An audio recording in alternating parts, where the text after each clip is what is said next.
ఈ రోజు మా ఆయన వర్షం పడుతుంది కదే ఆనియన్స్ తో వడలు చేయవే అన్నాడు. సరే అని వడలు చేసి ఇచ్చాను. తింటూ ఉన్నాడు. ఇంతలో ఆయన ఫ్రెండ్ వచ్చాడు. రారా బావా, మీ చెల్లి ఆనియన్స్ వడలు చేసి ఇచ్చింది, తిను అనేసి అన్నాడు.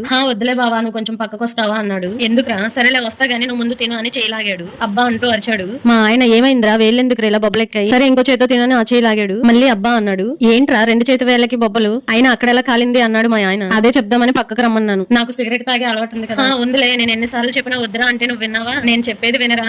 చెప్పు. ఈ రోజు మా ఆవిడ ఫోన్ తీసుకుని నా దగ్గరికి వచ్చి, ఏవండి మీ సెల్ఫీ కావాలి, వాల్ పేపర్ గా పెట్టుకుంటాను అంది. సరే నించోనేనా కూర్చోనేనా అన్నా. మీరు అలానే సోఫాలో కూర్చొని వి షేప్ లో రెండు చేతులు పైకెత్తి 2000 చూపించండి. కళ్ళు మూసుకొని అంది. కళ్ళు మూసుకొని ఎవరైనా ఫోటో తీసుకుంటారా? అబ్బా మీరు నాకు ముద్దిస్తున్నట్టు ఫోజ్ ఇవ్వండి అంది. సరే అని కళ్ళు మూసుకొని ఫోటోకి ఫోజ్ ఇచ్చా. 2 అట్ల కాడలు బాగా కాల్చి ఒక్క సెకండ్ లో 2000 కాల్చేసింది. నేను పెద్దగా అరుస్తూ వస్తే ఎందుకే కాల్చావే అంటే, మరి సిగరెట్ కాల్చకండి అంటే వింటున్నారా? మీ ఆరోగ్యమే నాకు ముఖ్యం అంటూ కిచెన్ లోకి వెళ్ళిపోయింది. మంచి పని చేసింది, జన్మలో సిగరెట్ జోలికి వెళ్ళవు అన్నాడు మా ఆయన. వీడియో నచ్చితే లైక్ చేసి సబ్స్క్రైబ్ చేసుకోండి. Thank you.